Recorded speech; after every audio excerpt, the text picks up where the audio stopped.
قیامت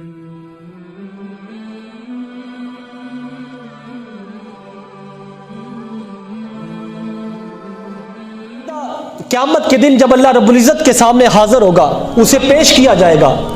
جب اس کا نام اعمال کھولا جائے گا تو اپنے نام اعمال کو دیکھے گا تو وہ بڑا تعجب کا اظہار کرے گا، حیران ہوگا اور عرض کرے گا، اے باری تعالیٰ، میں نے ساری زندگی تیری نمازیں پڑھی، ساری زندگی تیری میں عبادات میں مشغول رہا، میں نے حج بھی کیے، میں نے زکاتیں بھی ادا کی،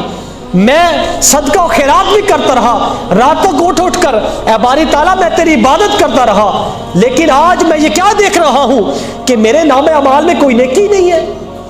میں نے جو تیری عبادت کی وہ ساری عبادت کہاں ہے، میری ساری نیکیاں کہاں ہے؟ تو اللہ رب العزت ارشاد فرمائے گا، اے بندے تو سچ کہہ رہا ہے، تو نے بڑی نمازیں میری پڑھی، تو نے صدقہ و خیرات بھی کیے، راتوں کو اٹھ کر میری عبادات بھی کرتا رہا، دینی کاموں میں حصہ بھی لیتا رہا،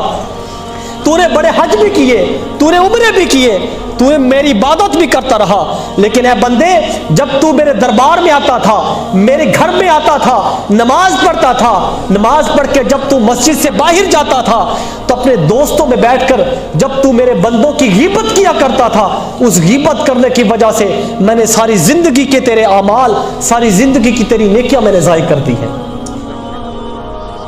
ہمارے چینل کو اور بیل آئیکن کو کلک کرنا نہ بھولیں تاکہ آپ دیکھ سکیں ہماری نئی نئی